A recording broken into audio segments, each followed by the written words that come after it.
La madre de mi esposa se reía de mí diciendo que mi hijo no se parecía a mí. Cuando llegaron los resultados del análisis de ADN, las eché de mi casa y solicité el divorcio. A lo largo de los últimos 12 meses he vivido una auténtica vorágine que, a día de hoy, todavía me cuesta creer. Siempre pensé que tenía una vida relativamente estable, sin lujos, simplemente lo necesario para llevar un día a día honesto. Me casé con mi novia de la secundaria justo después de terminar la universidad, una jugada clásica que muchos seguirían sin dudar. Conseguí un trabajo decente en el sector financiero, lo justo para cubrir las cuentas sin que me consumiera hasta la médula. Compramos una casa modesta en un barrio tranquilo, donde no había que preocuparse por robos ni inconvenientes, y nos entregábamos a esa vida estadounidense promedio que, a pesar de su sencillez, me dejaba satisfecho. 2 años después de casarnos, llegó nuestro hijo. Jamás olvidaré ese día, el mejor momento de mi vida, sin duda alguna. Al nacer, el pequeño gritaba sin parar, con la cara enrojecida y un enfado inexplicable contra el mundo, mientras yo, incrédulo, me quedaba allí llorando como un tonto. Las enfermeras se reían de mi emoción desbordada, y mi esposa jamás dejó de recordarme lo tierna e intensa que había sido aquella escena en reuniones familiares, cuando relataba cómo su pequeño estaba envuelto en aquella manta de hospital. En ese instante,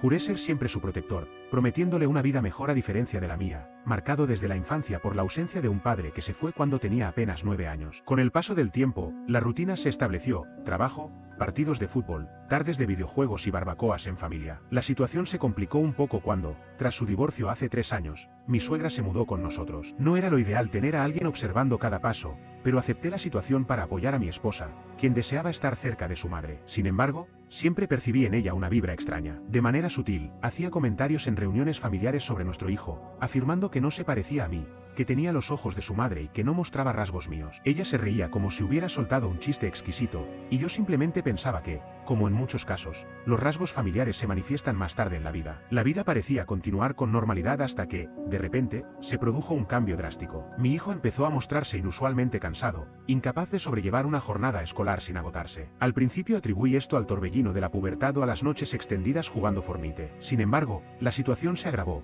Comenzaron a aparecer moretones inexplicables que persistían sin remedio, y llegó el día en que durante la cena sufrió una hemorragia nasal que duró 30 minutos. Fue entonces cuando mi esposa, preocupada, decidió llevarlo al médico. Los exámenes se sucedieron en cadena: pruebas de sangre, análisis y una derivación a un especialista. Decidí ausentarme un día del trabajo para acompañar a mi hijo a esa consulta. Desde el primer instante, el especialista portaba una expresión que advertía malas noticias. Y, efectivamente, cuando finalmente habló, lo que escuché no pudo ser peor. Mi hijo, de apenas 12 años, tenía leucemia. Esa palabra se hundió en mi pecho como un puñal. Mientras el doctor repasaba con términos clínicos recuentos de glóbulos blancos, protocolos de quimioterapia y tasas de supervivencia, mi esposa se desmoronaba en llanto, incapaz de respirar. Yo entré en modo automático, tomando notas y formulando preguntas, intentando mantenerme firme en medio de ese huracán de emociones. El especialista explicó que el tratamiento debía comenzar de inmediato, y dadas las características y la progresión de la enfermedad, nuestro hijo probablemente necesitaría un trasplante de médula ósea. La donación entre familiares suele ser la opción más adecuada,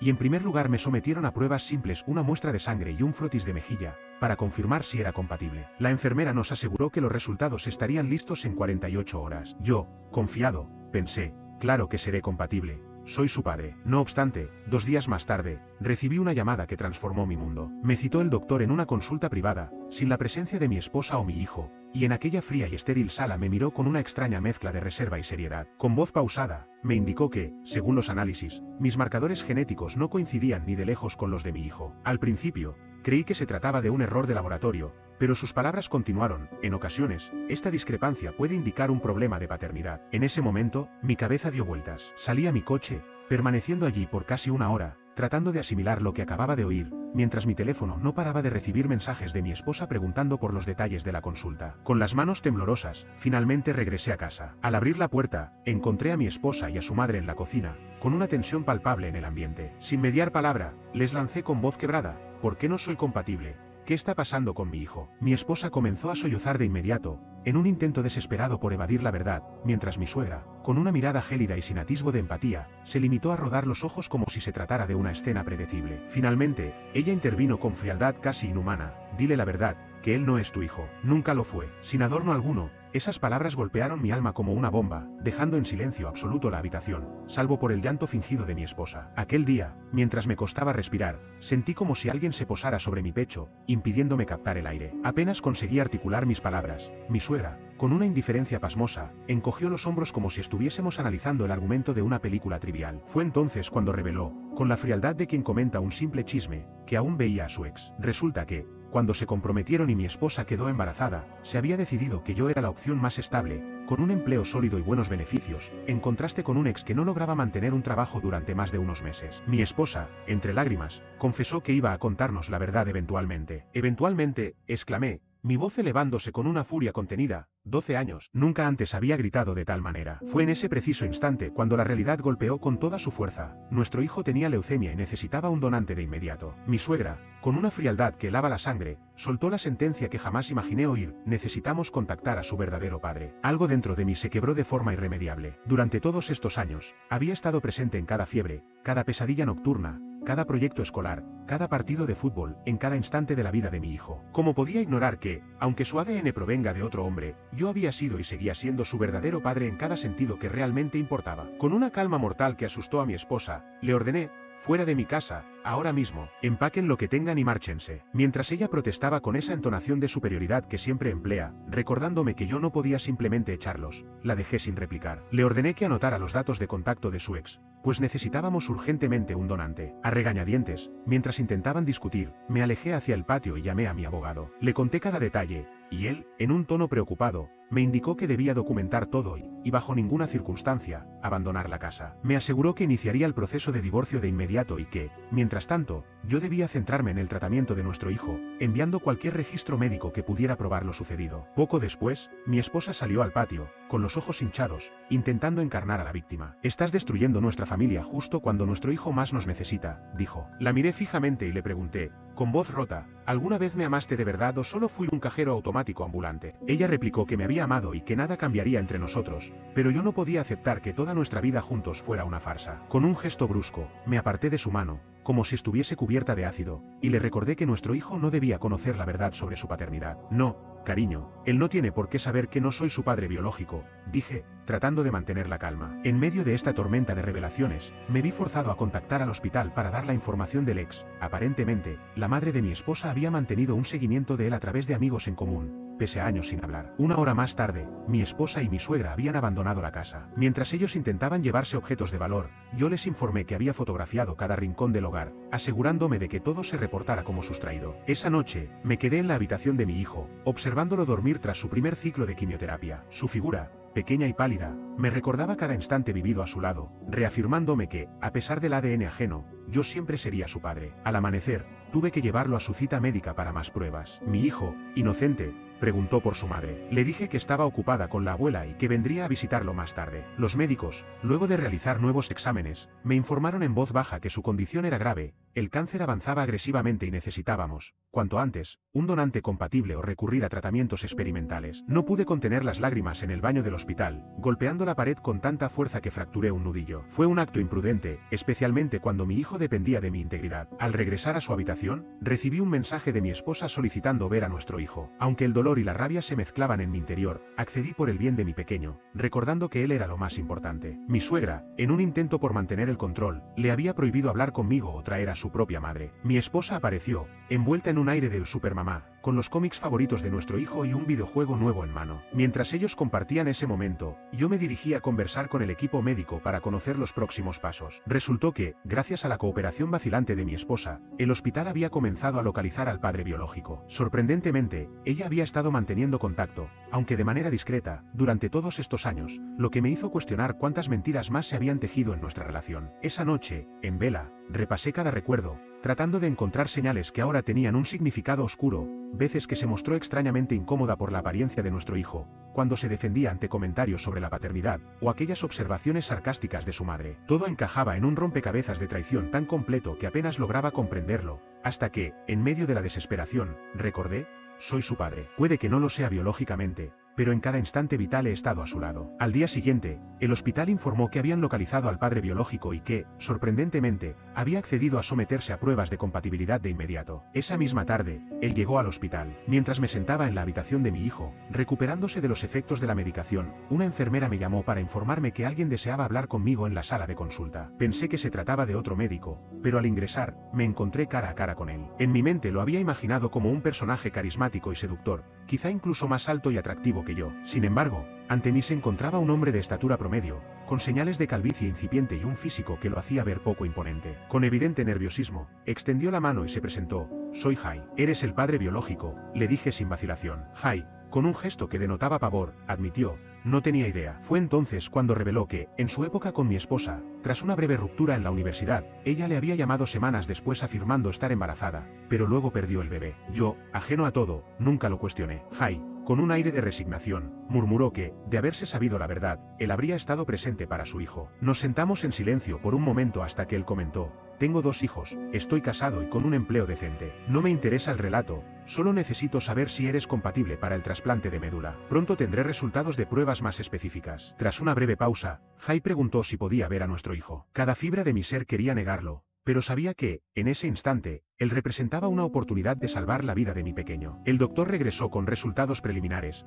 Jai era potencialmente un donante compatible, aunque se requerían pruebas adicionales. Esa fue la primera buena noticia en medio de aquella pesadilla. Dejé que los médicos hablaran entre ellos sobre lo que pasaba y regresé a la habitación de mi hijo. Allí lo encontré despierto, rodeado de tubos, con la piel tan pálida como el papel. Con voz ronca me preguntó, ¿a dónde fuiste, papá? Esa palabra, papá, sonaba diferente ahora, pero seguía siendo cierta. Solo estaba conversando con los médicos, amigo. ¿Cómo te sientes? Fatal, respondió intentando sonreír. ¿Dónde está mamá? He estado temiendo esa pregunta. Ella llegará más tarde. Otra mentira dicha para protegerlo. Las mentiras se acumulaban, pero al menos estas buscaban resguardarlo y no eran por motivos egoístas. Aquel día me reuní con mi abogado, quien había venido al hospital. Me hizo firmar una serie de documentos, la demanda de divorcio, la orden de custodia de emergencia, la solicitud de prueba de ADN para fines legales y unos papeles de protección de bienes. Le pregunté, ¿y qué hay del padre biológico? ¿Qué derechos tiene? Es complicado, me respondió. Dado el tiempo que has sido el padre de este niño, tienes un caso sólido para mantener la custodia primaria. Sin embargo, biológicamente él también posee derechos, si decide hacerlos valer. Es un tema más de los que debemos preocuparnos, pero primero hay que sacar a tu hijo de esta situación. Esa noche dormí en la silla junto a la cama de mi hijo. El personal del hospital me llevó una manta y una almohada. Alrededor de las 3 de la madrugada mi hijo se despertó enfermo. Las enfermeras acudieron de inmediato, administrándole más medicamentos y realizando nuevas pruebas. Cuando volvió a dormirse,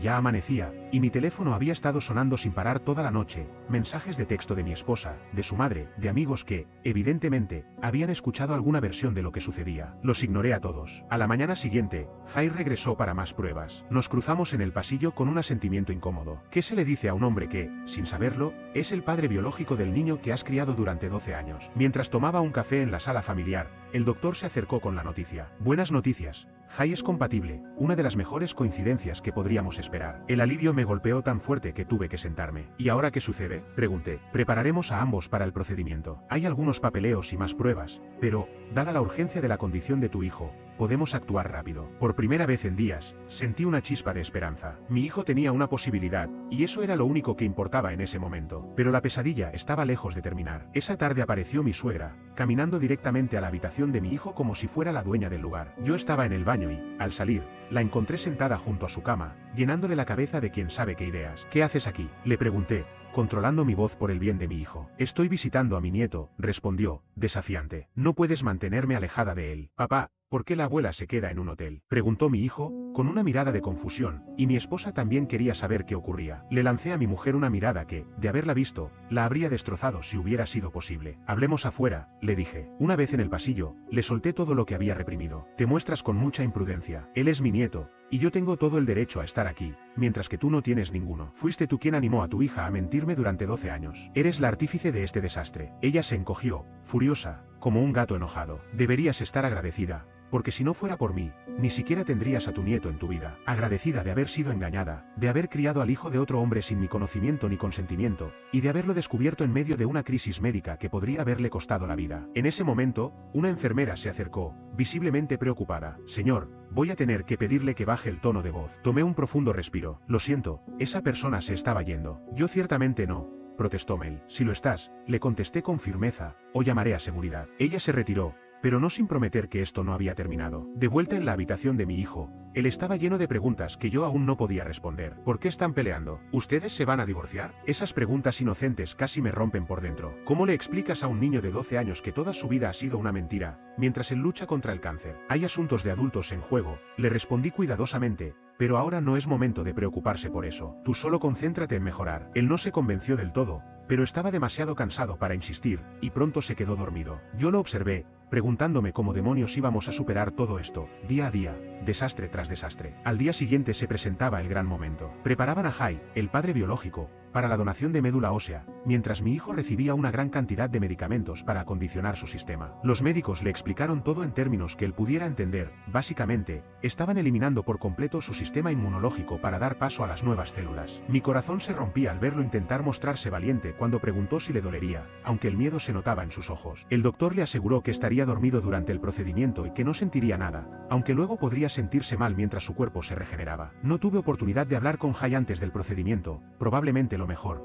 ya que la situación era lo suficientemente incómoda sin tener que entablar una conversación trivial con el hombre que, sin saberlo, había engendrado a mi hijo. Todo gracias a que mi esposa es una mentirosa patológica. Justo antes de llevar a mi hijo a la preparación, mi esposa apareció. Yo había pasado la noche entera allí, luciendo como una sombra de mí mismo, mientras ella se mostraba impecable, lista para interpretar el papel de madre devota. Ver a mi hijo, de tan solo 12 años, enfrentarse a algo que haría tambalear a muchos adultos, me destrozaba por dentro. Apreté su mano y le dije que era el niño más valiente que conocía. La última pregunta que me hizo, justo antes de que los medicamentos preoperatorios hicieran efecto, fue: ¿vas a estar aquí cuando despierte? Le prometí: nada, ni los caballos salvajes, me alejarán de ti. Una vez que lo trasladaron, me encontré solo en la habitación vacía con mi esposa. El silencio se volvía insoportable. Ella anunció que se quedaría hasta que él saliera de recuperación, y yo no tenía reparos. Permanecimos en un silencio rígido durante un rato, hasta que ella intentó preguntar por Jai. Le corté la conversación de inmediato, recordándole que yo había estado ocupado asegurándome de que nuestro hijo no muriera. Luego, tratando de hacerse la víctima,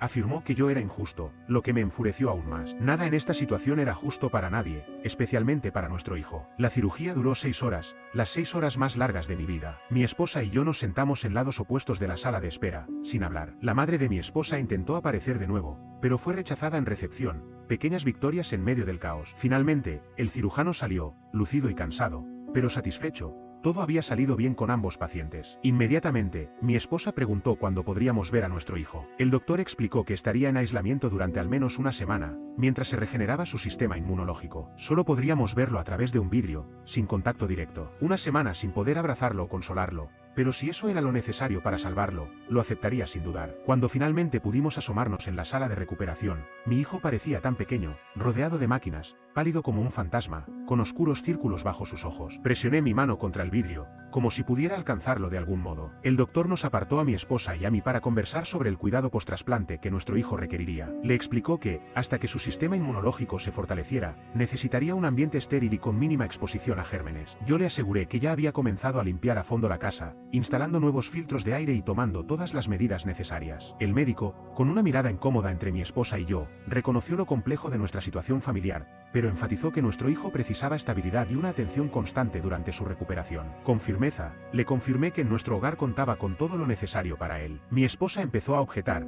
pero el doctor cortó el tema. No le interesaban nuestros detalles personales, solo que su paciente recibiera el cuidado adecuado. Los días siguientes se mezclaron en turnos en el hospital, reuniones médicas y en evitar, en la medida de lo posible, a mi esposa. Nos turnábamos en el hospital, haciendo entregas de estado breves y algo incómodas sobre la condición de nuestro hijo. El divorcio se aceleró de manera sorprendente. Mi abogado lo gestionó de forma impecable, consiguiendo una audiencia de emergencia, gracias a las mentiras constantes de mi esposa, quien pretendía hacerse la víctima, alegando que yo la había abandonado durante la crisis médica familiar. Sin embargo, el juez desestimó sus argumentos casi de inmediato al ver los resultados del ADN y los registros hospitalarios. 5 días después de comenzar el aislamiento, Jai pidió encontrarse en la cafetería del hospital. Se veía agotado y todavía llevaba vendas por el procedimiento de trasplante de médula ósea. La conversación, llena de pequeñas charlas incómodas, dio un giro cuando mencionó a nuestro hijo. Yo lo corregí de inmediato. Si bien él aportaba el ADN, la fortaleza de ese chico venía de mí, de quien lo crió. Tras un silencio incómodo, Jai admitió que no quería alterar aún más nuestras vidas y reconocía que yo era el verdadero padre, restándole importancia al aspecto biológico. Me sorprendió cuando me confesó que, en algún momento, le gustaría conocer a mi hijo,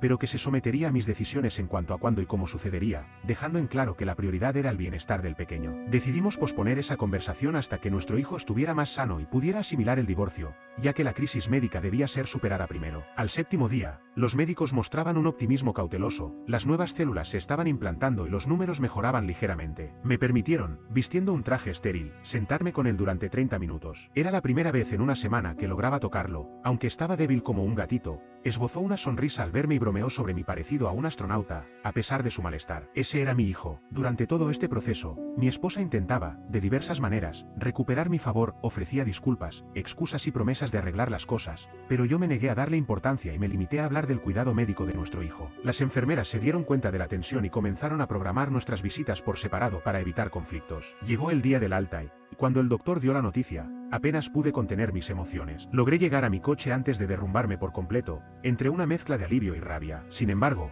me recompuse de inmediato porque sabía que mi hijo necesitaba que yo fuera fuerte. Mientras conducía a casa y lo veía descansar tranquilamente en el asiento trasero, me prometí a mí mismo que, sin importar lo que sucediera, siempre sería su papá primero. La primera noche en casa fue especialmente difícil. Mi hijo, habitualmente tan conversador, se mostró inusualmente callado, pegado a la televisión y apenas murmuró dos palabras. Al momento de acomodarlo en la cama, me lanzó la pregunta que tanto temía: ¿ustedes y mamá se van a divorciar? No pude mentirle, le respondí que sí, que nos estábamos separando. Él comenzó a llorar, culpándose a sí mismo y preguntando si era por culpa suya. Con el corazón destrozado, le aseguré que nada de esto era su culpa, que a veces los adultos enfrentan problemas que no tienen nada que ver con sus hijos. Cuando me preguntó cuándo volvería a ver a su mamá, la respuesta me resultó dolorosa, pues sabía que ella ya no regresaría a casa, aunque seguiría viéndolo regularmente. Agotado, mi hijo se quedó dormido entre lágrimas, mientras yo permanecía fuera de su habitación, bebiendo café hasta casi las 3 de la madrugada, sintiéndome el hombre más destrozado del mundo a pesar de no haber hecho nada malo. El trasplante de médula funcionaba, sus cifras mejoraban poco a poco y la enfermera de atención domiciliaria venía diariamente a revisar su estado y a tomar muestras de sangre. Aunque odiaba las inyecciones, mi hijo mostraba una valentía admirable. Por otro lado, a mi ex se le permitió realizar visitas supervisadas 3 veces por semana. El hospital asignó a un trabajador social para que controlara estas visitas,